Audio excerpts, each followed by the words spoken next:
What if I told you that just 3 workouts per week could get you better results than most people see in 7? Here's how to make it happen.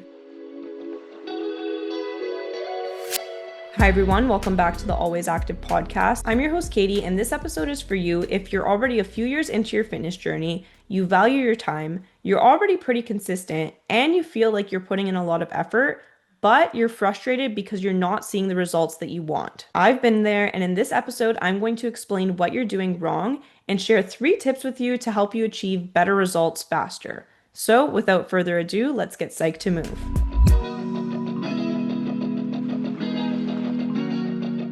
This episode was inspired by a recent experience I had training at the gym. I currently strength train using the Ladder app, and using this app at the end of each workout, it'll show you your performance compared to other Ladder users. And what I saw was that in the current series that we're following, I was in the top 50% of members in terms of number of workouts completed. So at the time, I had completed 15 workouts.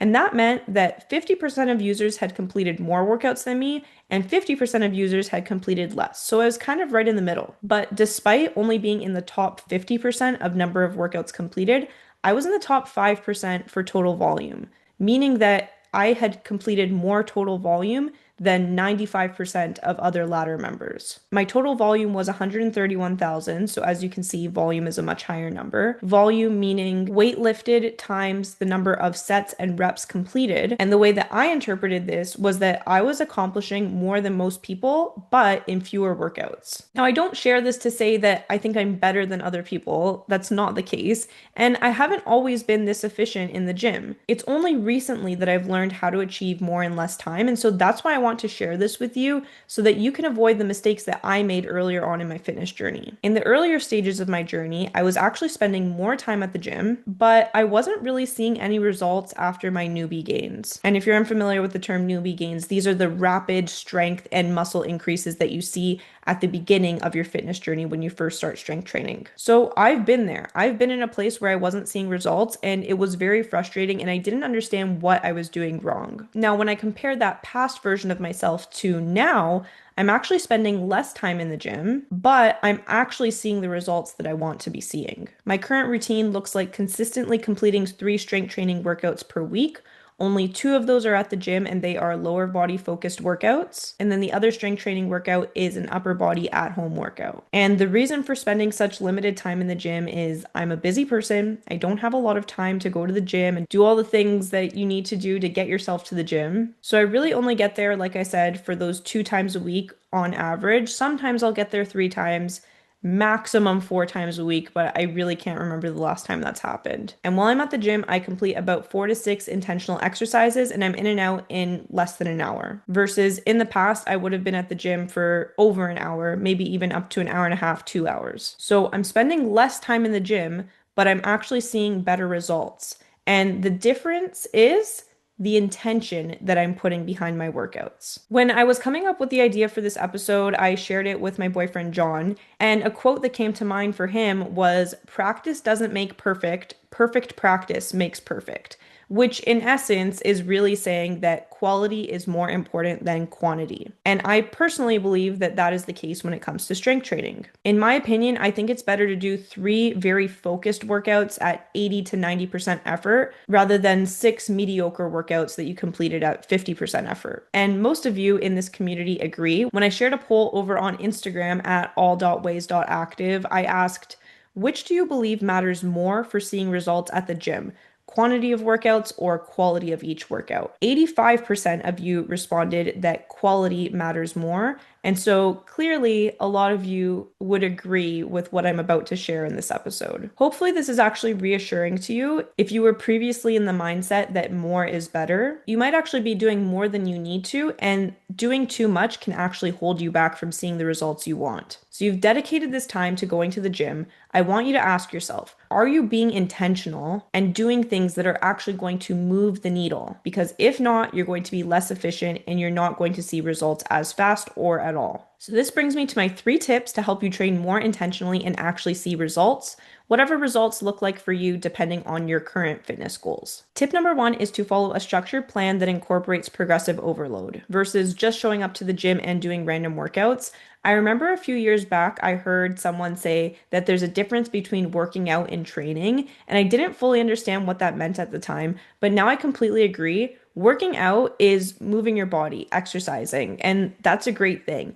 But training is being more intentional and following a plan to achieve a specific goal. The first thing I want you to be intentional about in this structured plan is exercise selection. If you want to see results, this is going to mean repeating the same foundational exercises week after week in different variations. Really focusing on your main compound exercises that are using multiple muscle groups, including exercises like your squat, bench, and deadlift, as well as isolation exercises that target specific muscles, for example, calf raises or tricep extensions. The other thing to be intentional about in this structured plan is your weight selection. So I mentioned the term progressive overload before, and this refers to gradually increasing your weights, reps, and sets over time. I really want to emphasize that it's important to be tracking your weights, reps, and sets because that is going to give you data that you can refer back to help you determine the weight that you should be selecting in your current workout. You can look back and see what you completed last week and the week before, and then try to increase either the weight or the number of reps or sets. You also need to be lifting heavy. This term is thrown around a lot, and I think a lot of women in particular are afraid of lifting heavy. Recognize that lifting heavy is personal and relative to you. It really is just comparing yourself now to yourself last week and last month. Are you lifting heavier than you did the last time you performed this exercise? You don't need to shoot for a world record. You don't need to be an Olympic powerlifter. And in fact, I don't even think I lift that heavy compared to a lot of other people. But you need to be selecting a weight that is challenging to you. And my general recommendation would be to pick a weight where you feel like you could do at least a few more reps before failure. Don't go all the way to failure. That's pushing yourself a little bit too much. Lift a weight that brings you about 2 reps short of failure. Generally, that's a good rule of thumb. Failure meaning where your form breaks down and you're not able to successfully complete a rep. And I want to challenge you to aim to achieve a PR or a personal record on at least one exercise per week because you're not going to see results if you're picking up the same weights week after week. Something that I really like about the Ladder app is at the end of each workout, it'll tell you the exercises that you PR'd on.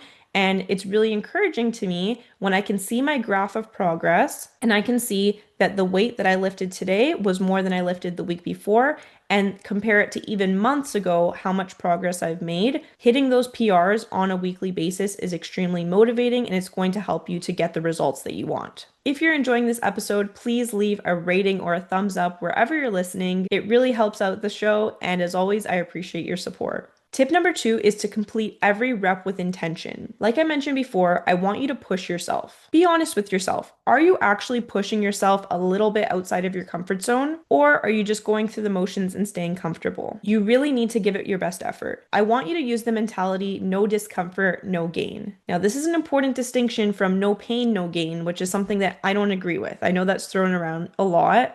I don't want you to experience pain, but a little bit of discomfort is actually very helpful because you're going to grow by challenging yourself. Yes, it's going to be hard, but I want you to remember you only have to do it a few times per week. I think I always assumed that people were pushing themselves because that's something I've always tried to do, especially growing up as an athlete. That was kind of the mentality that I was raised with. But I've recently come to the realization that a lot of people aren't actually pushing themselves. And some evidence for this, circling back to my experience with the Ladder app, in the coach voiceovers, they're often saying things like, "Are you lifting heavier than you did last week?" Or if you don't feel like you needed that full 2-minute rest, then you probably weren't pushing yourself and lifting heavy enough. And I'm assuming that they're making these comments because when they see the data of people logging their weights, they're not actually increasing their weight and they're not actually pushing themselves. All that to say, push yourself a little bit outside of your comfort zone because that's where you're going to see growth. And then the other thing to keep in mind when it comes to completing every rep with intention is prioritizing proper form. Proper form is essential. There's no point in loading on more weight if you're not doing the exercise correctly, or if you're only working partially through the range of motion and doing a half rep when it wasn't programmed for you to do that. I've seen this far too many times, people loading up the weights on the squat rack and then only sinking partially down and then coming back up. You're not really completing a full rep if you do that, and you're not really getting that much value out of your exercise if you're doing that. Do the full rep, complete the rep with proper form, focus on that first, and then focus on adding more weight. And by getting the full range of motion and completing the rep with proper form, That's how you're going to make every rep count. And then tip number 3 is to avoid distractions. This is a super simple one, but definitely necessary to mention. I want you to be honest with yourself, and if you're the type of person who is wasting time, you need to stop wasting time at the gym if you value your time and you want to be efficient. So that means stop yapping away with your gym buddies, stop dilly-dallying and walking circles around the gym without actually completing any work. Stop scrolling on your phone. I want you to really lock in when you're at the gym. Focus on your workout, put your headphones on, and get it done. Wrapping up this episode with some disclaimers. This is the fine print so that I don't get canceled and you still like me by the end of this episode. I know this was more of a tough love approach compared to my usual positive, uplifting content. First, do not push yourself to 100% because this is just going to make you sore. It's not going to be good for your energy levels and is going to burn you out very quickly. I think it's important to always leave a little bit in the tank. Push yourself to 80 to 90%. That really is the sweet spot where you're pushing yourself, but you're not overdoing it. And this is going to help to optimize both your gains and your recovery. Remember, this whole episode is assuming that you're not a beginner and you've been working out consistently for quite a while. With time, you'll be able to figure out what that 80 to 90% effort looks like. So aim for that. Next, there's a time and place for reducing intensity. These are often called deload weeks, meaning periods in your structured workout plan where you're intentionally reducing your workout intensity for 1 to 2 weeks before moving into the next phase of your program. These are especially important if you're being super consistent with your workouts because it's going to help prevent burnout and set you up for success so that way when you do enter the next phase of your program, you can approach it with that 80 to 90% effort. During your deload weeks, you're going to dial it back, maybe aiming more for 60 to 70% effort. You're still getting your workouts in, but you're not pushing yourself to the same extent. So that way, when you do enter your program, you'll be ready to push yourself harder and get those PRs that we're looking for. I also want you to prioritize proper form and safety always. That is the key.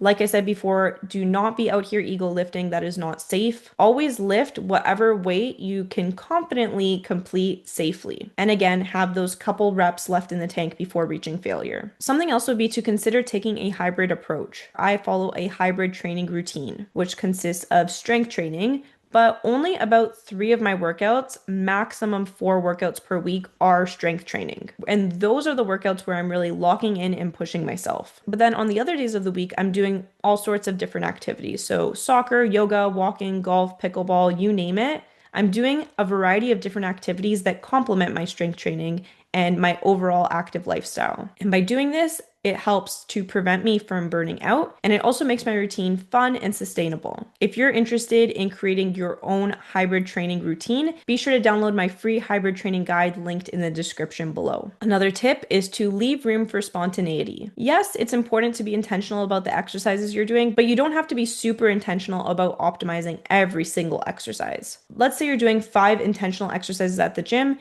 The 6th one that you do can just be something that's for fun, something that you've never tried before to add more variety and make things more spontaneous. For example, when I program workouts for my personal training clients, most of the exercises I include in their program are thoughtfully selected. But I always add a surprise exercise at the end of each session, and this is meant to be fun and challenging and to change things up a little bit. And as much as they hate these surprise exercises because they are usually pretty tough, they also secretly love these surprises because they look forward to them and they're pretty fun. Whether it's including a new piece of equipment or just a brand new movement that they've never done before, it really helps to make things more enjoyable, even if it isn't an exercise that is necessarily moving the needle to the same extent that the other exercises were. Related to all of this, I want you to be intentional about what matters most to you. So that idea of perfect practice makes perfect, I do not apply that to every single area of my fitness journey because if I did,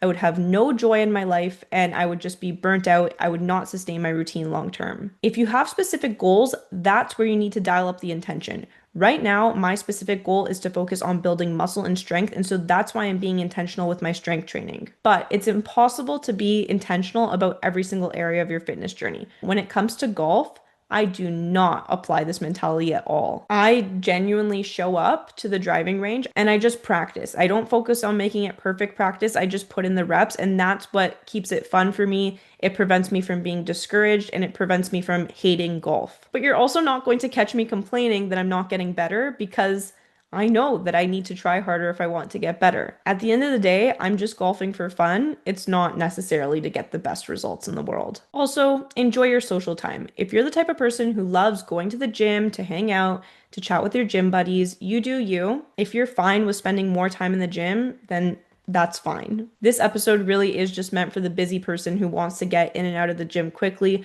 while also seeing results. If that's you, you got to cut the chit chat, just get to work. Finally, my ultimate goal is to get people moving. That is the whole purpose and vision for this podcast. I love promoting physical activity and all of the benefits that come with it. So if this mindset doesn't resonate with you, don't apply it. You might not get results as fast, and that is okay. I love to promote the joy of movement. This episode really was just meant to address a key pain point that a lot of people experience. I experienced it in the past, and so I wanted to share these insights in case it was helpful. And we'll resume our regularly scheduled, motivating, positive content in the next episode.